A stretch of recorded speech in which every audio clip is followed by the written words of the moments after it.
Dear students, in this lecture, we are going to introduce American literature.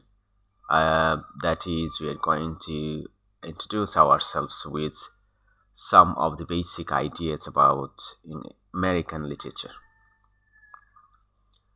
So, first question that we may get started with is what do we understand by American literature? So, terminologically thought, if we start thinking terminologically, if we take out the word American to think over, so geographically it is literature which has been created or written in the United States of America or its predecessor colonies, meaning the previous colonies that have later on made the present America. So, simply put, it is the literature of America and it is the literature written by Americans or it is the literature written by the authors or literary figures who come from America or its previous colonies. So, like it goes on to say and repeats just what I said here, like American literary tradition thus encompasses literature from different traditions created in the United States and in other immigrant languages, as well as work from the larger tradition of English language literature. Additionally, it is a strong oral storytelling tradition among Native American tribes. So it means that American literature primarily it uh, limits itself to geographically in the American land, and it is written by the American writers, and or the writers who come from the all the colonies, previous colonies that have made up the current time America. But we have to take the another point here is like it's not only the written form of literature only, it also involves and includes the oral uh, traditions or oral literature that passes through generations, passes down from generation to generation orally. So stories that are told, um, yeah, that are orally told or narrated, um, and it is coming down from generation to generation. So this oral form of literature of America is also included in American literature. That's what it says. So, in some other words, this is further explained like American literature means the literature produced in America, like just like we said, and it is written by the Americans or immigrant American writers or writers from the former American colonies like New Hampshire, Massachusetts, Rhode Island, Connecticut, etc. Um, so yes, so the writers coming from the mentioned set of colonies or these states, they are also included in American literature. Um, and it includes the stories orally spoken and passed down to generations of the Native Americans. Some American writers of different periods are Benjamin Franklin, Ernest Hemingway, Toni Morrison. So these are um, some of the very noted names of American writers from different periods. So now let's go down to take some look at the other points, like ways of the two nation or literature and literature is older? Which of the two? Yeah, the question is actually which of the two, nation and literature, is older than the other? An important point of departure. It means that every country has its beginning as a modern state or an independent state, so the history is important to know. But another point to take into account is like, when is the time frame that the country comes into being as an independent nation, and the time that its literature actually started. So, which is older than the other is a question. Because if we want to take an inclusivity of the literature of any particular country, we have to think actually when should we what is the time point that we should take as the start of the literature of that nation is a question.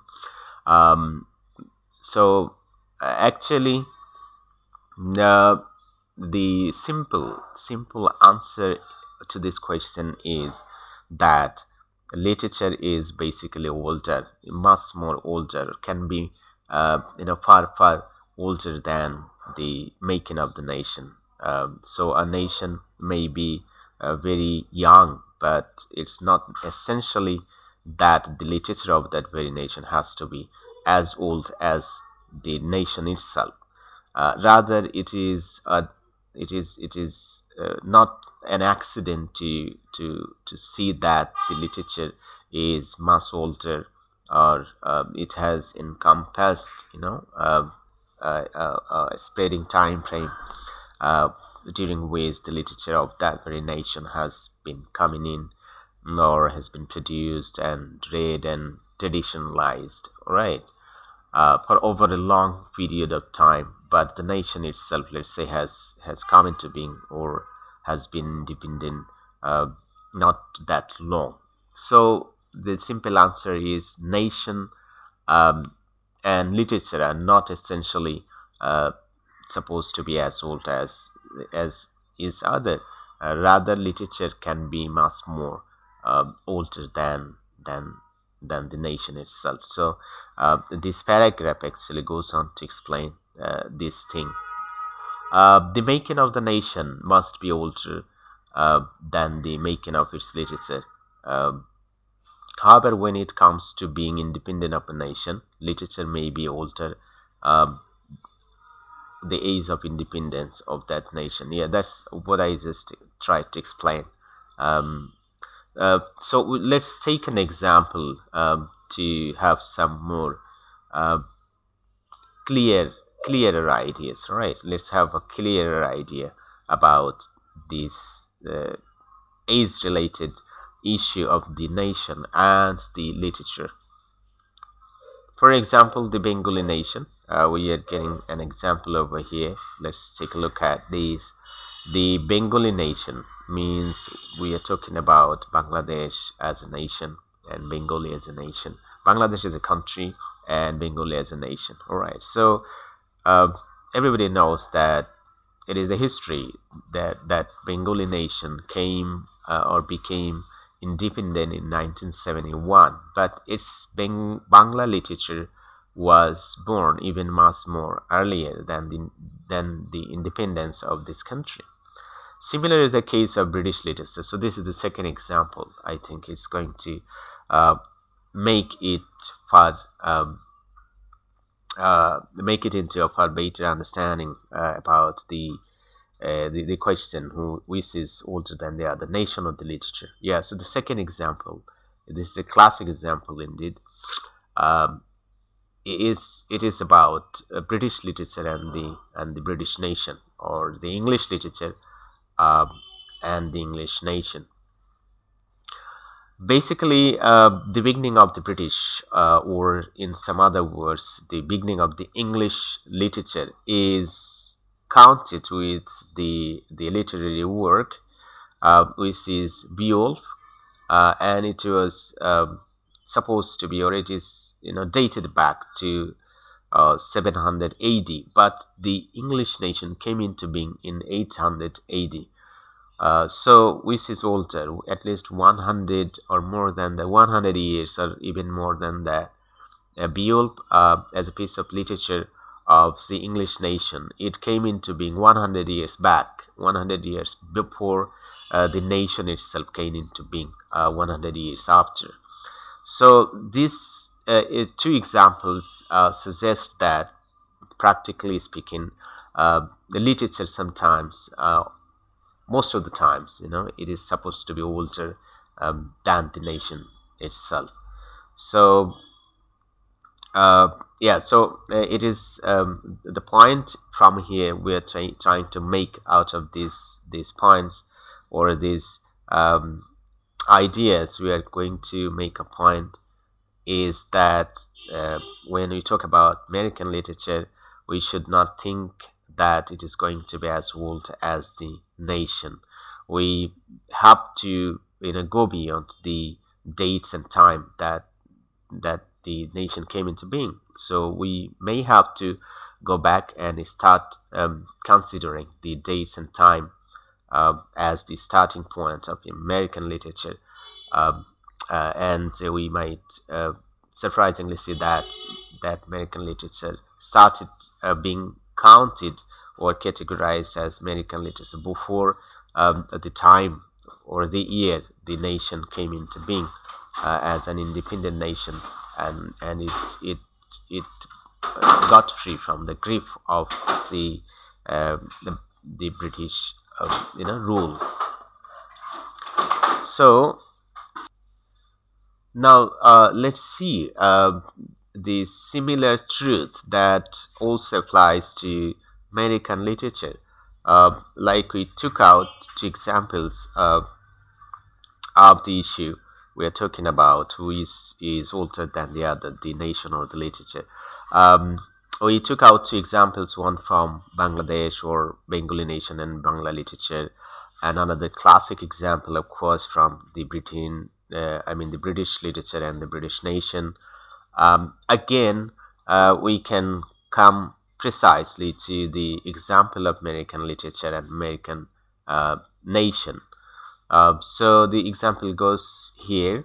Samson Occom was from the Mohegan tribe. He is counted to be an American writer, and his writing is thought to be the starting point of American writing or American literature. Interestingly, America eventually became independent from the Britain in 1783 after fighting from, there was a fighting that took place between the colonies that are now known as, altogether as America. So America had to fight with Britain, and the fighting actually continued over several years, more than 10 years. So it started 1771 and it ended in 1783. So this 10, 12, 13 years long fighting ended up with the independence of America. So it is a point again to note that it is not an accident to start counting the periods of American literature from even the time today's America was not born yet. So let's take a contrastive look at the time frames, like the first.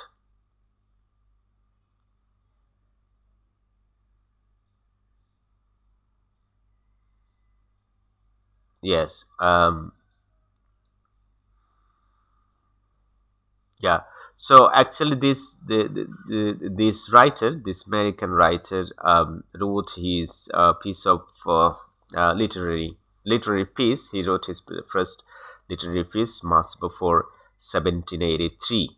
Um, yeah, 1783, and this is the year when America came into being as a free nation. So again, it is established that the age of the American literature a bit uh, expanding or longer, or it is extended over a longer time than the time um, or the age of America as a nation. So some characteristics now we will have to take a look at. So characteristics of American literature. So classic and sophisticated. This is the first um, characteristic of American literature we will be talking about. So English literature never seems to date since it was created earlier than other forms of literature. And it was passed down through many generations and has famous literary works that have stood the test of time.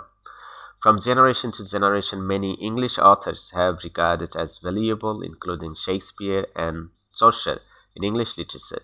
There is a certain quality is characterized by the author's works um, occasionally transcending time and remaining pertinent to the present.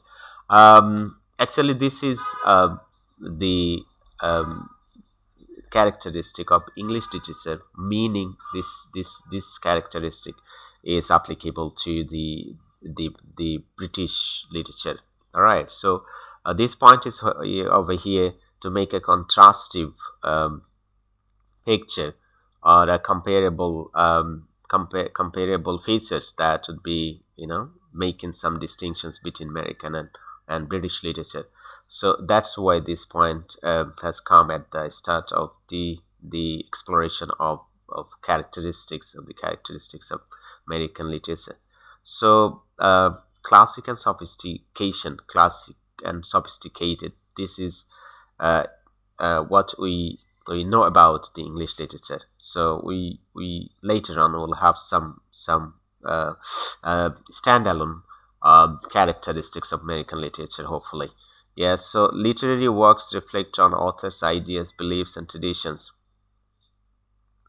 It is again talking about the basic English literature features.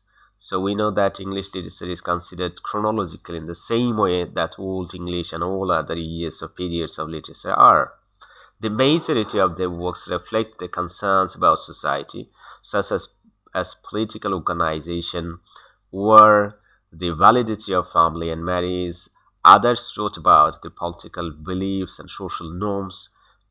One example is uh, Benjamin's The New Generation, 1844, and The Two Nations, 1844 again, which discuss the enormous economic and social gap between the privileged few and the deprived working classes. So now it is precisely about American literature. So literary works reflect on the author's ideas, beliefs, and traditions.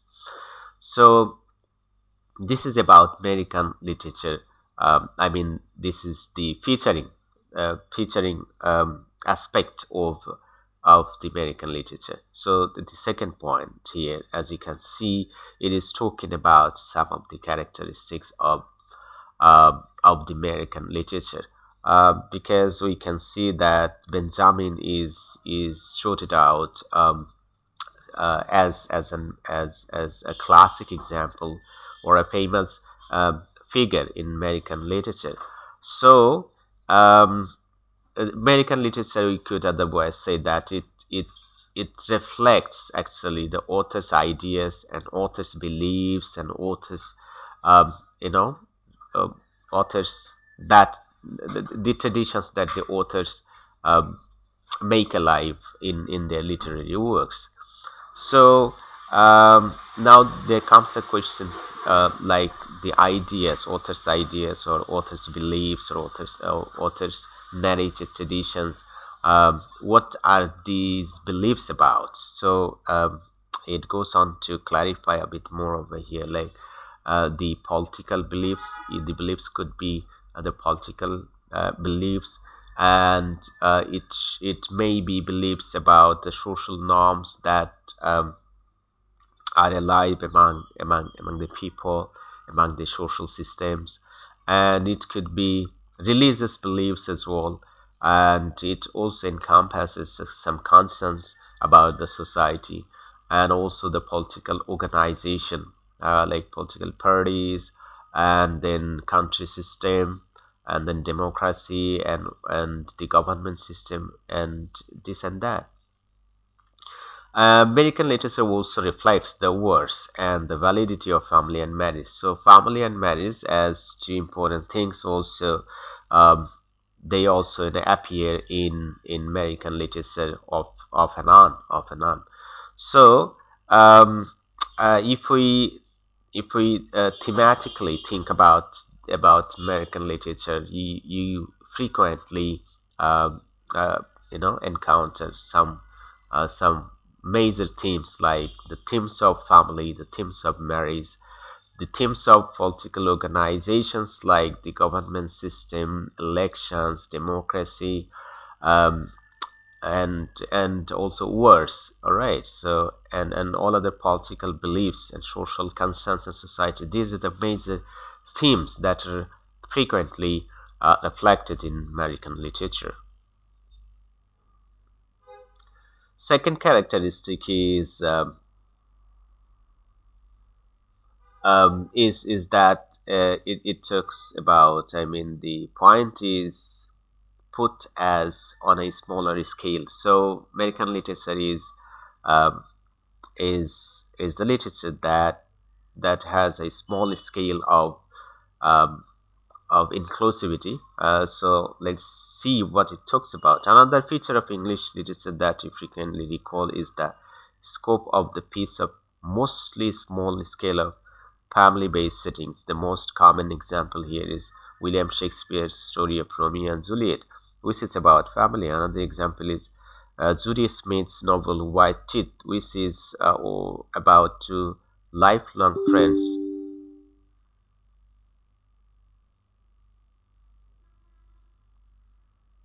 uh, who settled down to raise their families. So it is again um, about both American and English literature.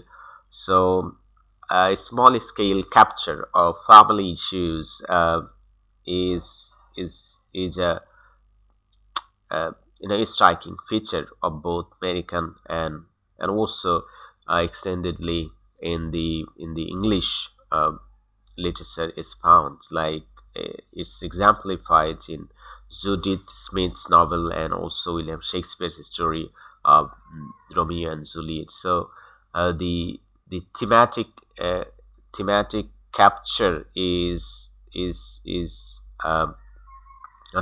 understood here to be rather small scaled capture or capturing especially the issue of family and marriage, right? So the next we are going to be more precisely talking about American literature and its features. um, so American literature is young literature. Yeah, that's true indeed. Because literature, if we think that historically, that literature actually, um,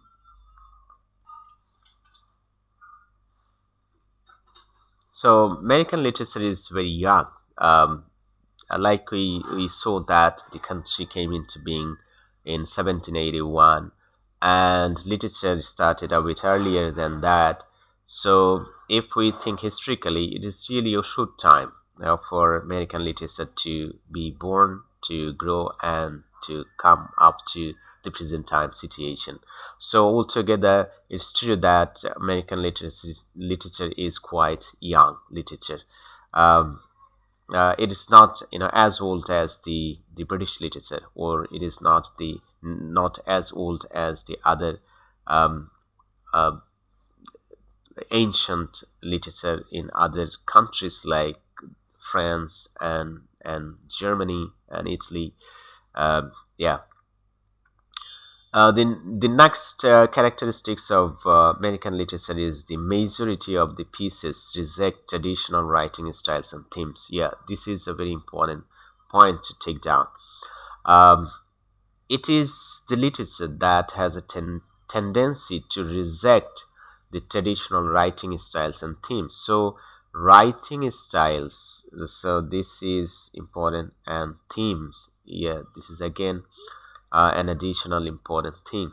Writing styles, that means uh, if we think thematically and also from the point of writing style, it is something new, right? Or it is something different. So American literature did not follow the writing styles or the norms and traditions of writing about literature. They just departed, or they set themselves. I mean, American literary figures. They uh, set themselves kind of poles apart. They were poles apart from the traditional writing systems of the previous ages and of the previous um, traditions of even British literature. So it is a different thing that is going to be with American literature, or that is, I think, going to at the same time make American literature stand out in terms of the writing styles.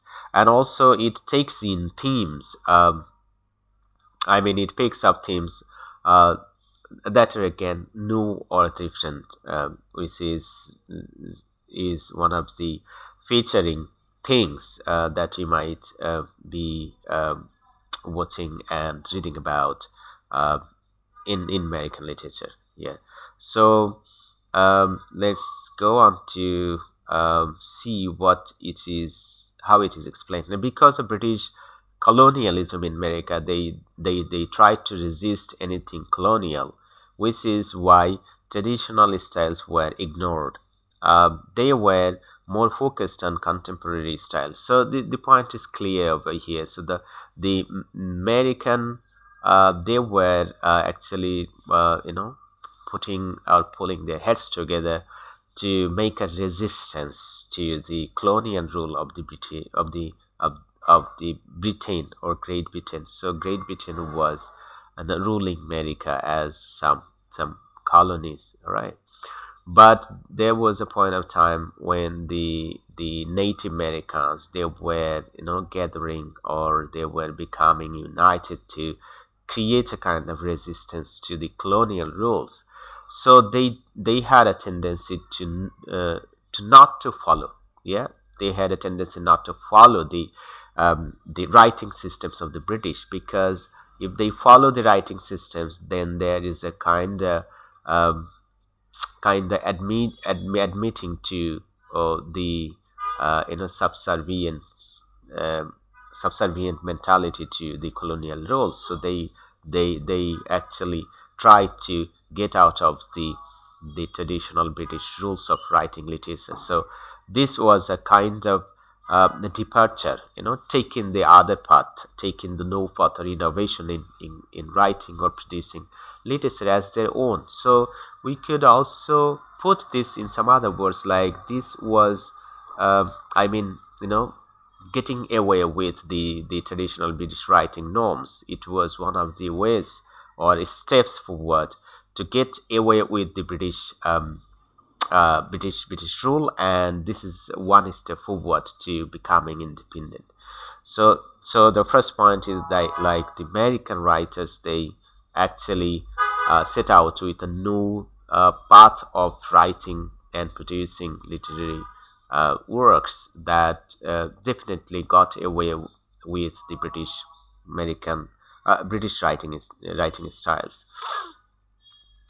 And they focused they are, I mean, American literary works, or American writers, they are more focused on contemporary style, and writers have this modern taste in writing pieces of literature. Yeah.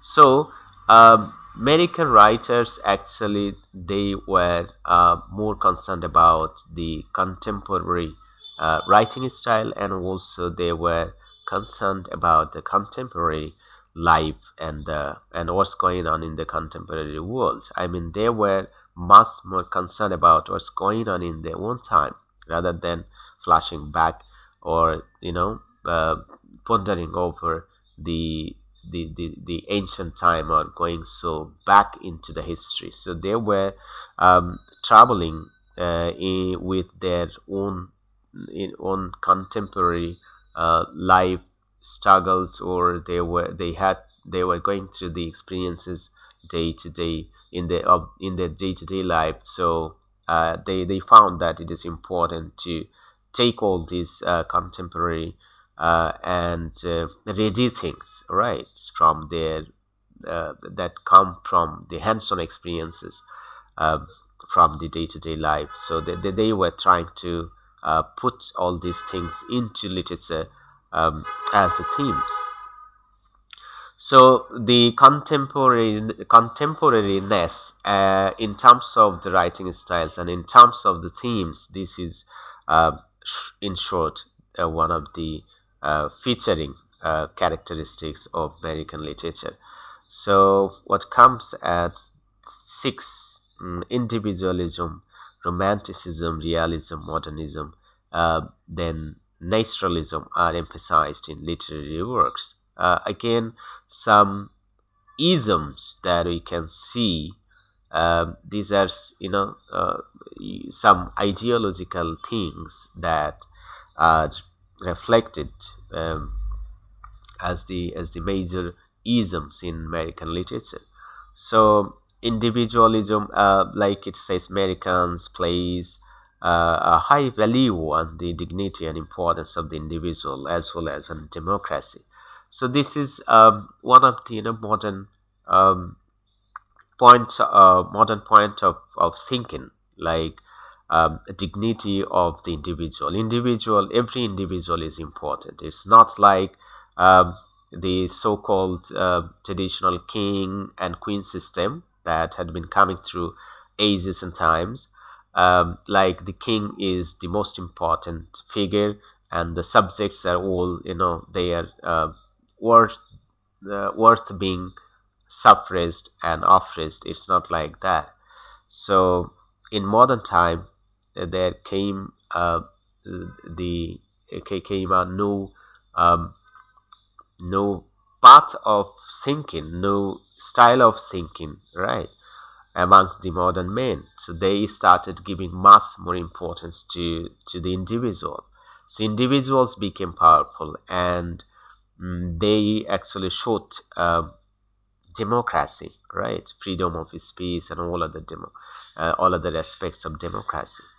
In American literature, we frequently might encounter the themes of individuals being very important, or in terms of important, individual is at the top, and also democracy, spirit of democracy, struggles for democracy, cry for democracy, right? So this would be coming up in American literature off and on, off and on. Yeah. So their society has what is known as individualist culture. Yeah. So modern society, this is the typicality of modern society. Like modern people or modern men and women, they think that they are developing, or they are living in individualist culture, where individual is the most important. Every individual has his worth or has her worth, and it has to be valued. And this is the very um, new point of life, new point of thinking, and this is the ideological departure from the previous ancient traditions. Yeah. And this idea is reflected on writings and literary works of writers in America. One example is the story of Tennessee Williams, titled "The Glass uh, Menagerie." Yeah. We still see the individualism of Americans. So, like, this is a literary, this is an example of pitch of literature.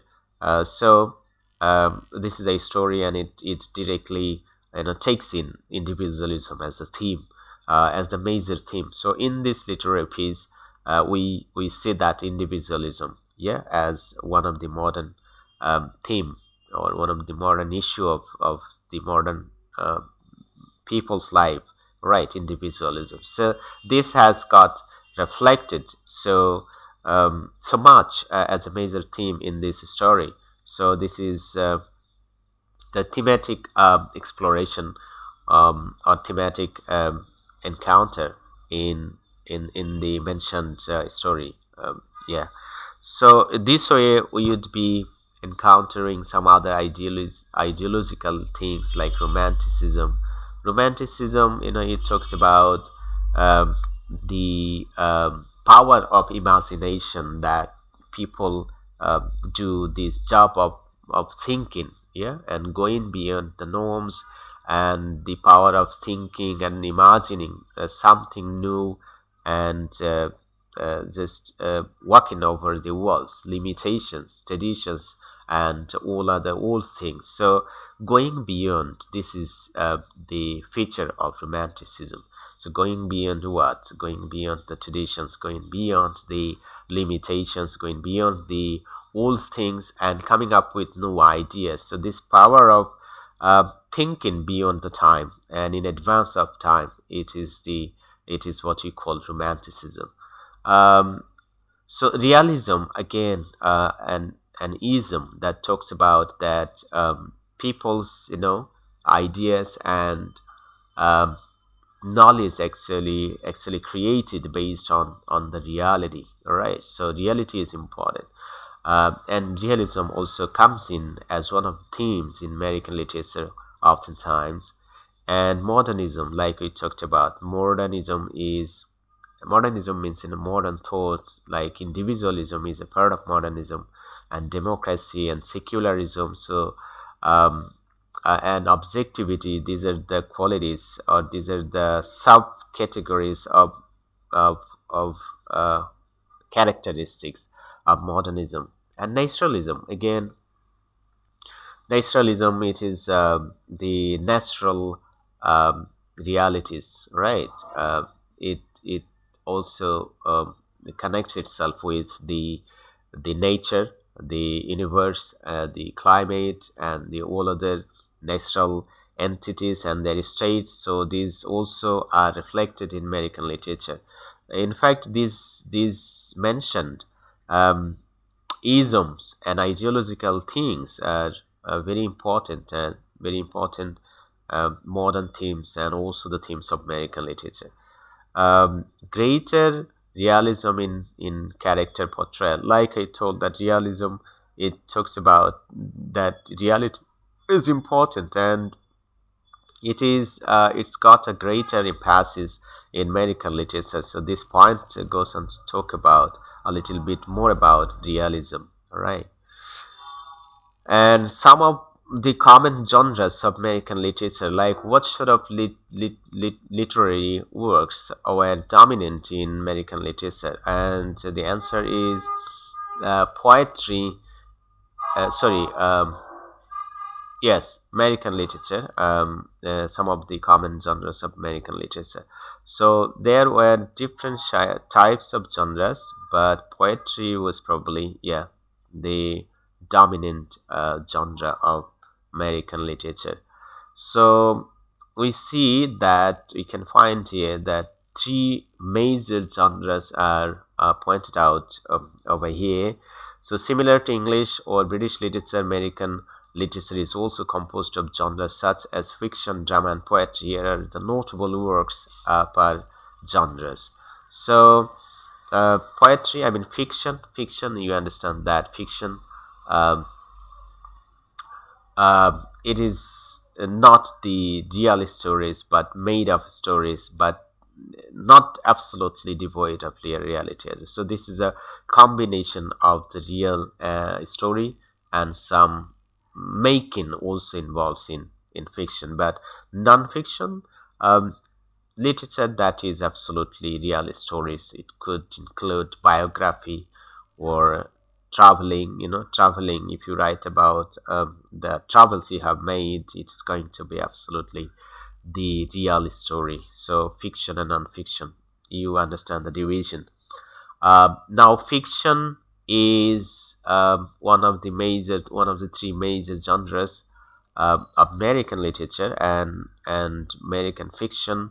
If we want to uh, take a look at the example over here, for the genre of fiction, Mark Twain has a well-known novel titled "The Adventures of Huckleberry Finn." So this is a fiction or an example of American fiction written by Mark Twain. This novel talks about slavery and racism, which is very American in nature. So there was a huge, long uh, and traditional, long drawn system of slavery and racism in America. Um, and this has just got into American literature as a topic, especially in this fiction, Mark Twain's The Adventure of Huckleberry Finn.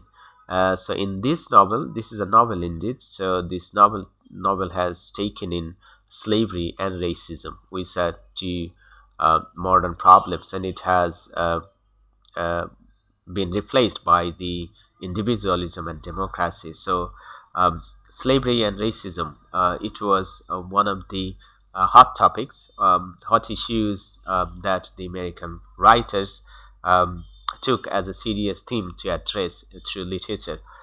So, it has also, in a similar manner, it has also got reflected in this mentioned fiction. And drama is another one of the three mentioned major genres of American literature. For the genre of drama, there is this work of Margaret entitled uh, Gone with the Wind. This drama has a touch of romance, like we found out that romanticism is uh, one of the isms or one of the ideological things that uh, that has come in American literature dominantly, and this drama actually has got a touch of romance and talks about American history, specifically significant happenings during the American Civil War. So, like we previously said, that war is one of the characteristics of American literature. Poetry, which is all times dominant genre of of literature of almost all ages, all periods. So poetry is very significant during the American Revolution because Americans used it as their weapon in stating their arguments and in celebrating their heroes in verse and songs. Some of the said poetries are Yankee Doodle and Epilogue, the Epilogue and the Nathan Haley. So these uh, are the examples of pieces of poems which are very famous in English, American literature. So, like the point over here tries to focus on the importance of poetry, especially at the time of the wider need, like during the time of a war in a country. It is very important that to give messages to the folks and to the fighters. So poems are rather short literary genre, so it takes a short time to produce. And during the crisis time, like a war going on in a country, it's not really a time to take a long time to produce lengthy literary pieces. So literature has got to play an important role in during a wartime. So a short-sized piece of literature, pieces of literature are worth working. And poetry, as in nature, is short. Poetry in nature is short. So during wartime, the poets of that country, they stick into they stick to writing um, with more focus on the inspiration and aspiration, um, admiration. All right. So these themes are reflected, these messages are reflected in through their poems, especially during the war or of independence. And that's what happened in the case of American literature as well. um, that we could find that the some American poets, they really produced many pieces of poems during the American Revolution that inspired the fighters, the folks, to take up arms against um, the, the the colonizers, right? So poetry is a dominant literary genre in American literature, and of course of all times. So this is the closing of today's lecture. I think you have made some understanding out of this lecture about the. I mean, you could now feel able to make an introduction to American literature by yourselves. So thank you very much. We'll be coming up with new videos, new lectures. Yeah, hopefully, and very soon. And take care. Bye.